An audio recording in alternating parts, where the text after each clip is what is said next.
ইসরায়েলের ফেরত পাঠানো অধিকাংশ ফিলিস্তিনি বন্দীর মরদেহই গাজায় এসেছে পচন ধরা ও বিকৃত অবস্থায়। তবে পরীক্ষাগার ও প্রয়োজনীয় সরঞ্জামের অভাবে তাদের শনাক্তকরণের পরীক্ষা করা সম্ভব হচ্ছে না। আত্মীয়দের মাধ্যমে মরদেহগুলো শনাক্তের চেষ্টা চলছে।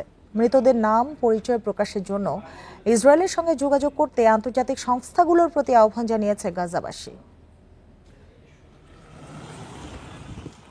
গাজা যুদ্ধবিরতি চুক্তির অধীনে গত সোমবার থেকে এ পর্যন্ত শতাধিক ফিলিস্তিনি বন্দীর মরদেহ ফেরত দিয়েছে ইসরায়েল। রেড ক্রসের মাধ্যমে সেগুলোকে হস্তান্তর করা হয়।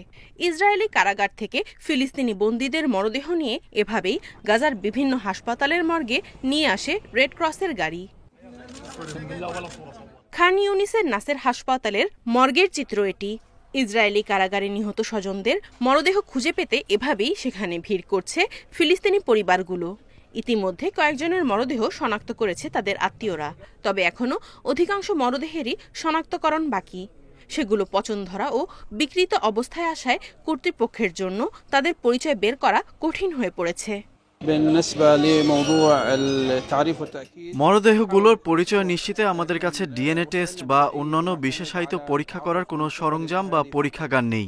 তাই প্রাচীন পদ্ধতিতে আত্মীয়দের মাধ্যমে মরদেহ শনাক্তকরণ চলছে।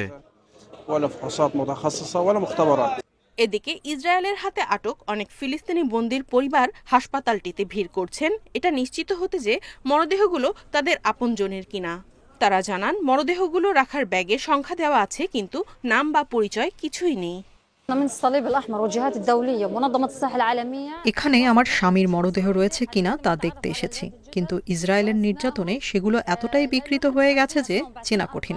জানি না কিভাবে ওকে শনাক্ত করব, কোথায় যাব, কিছুই বুঝতে পারছি না।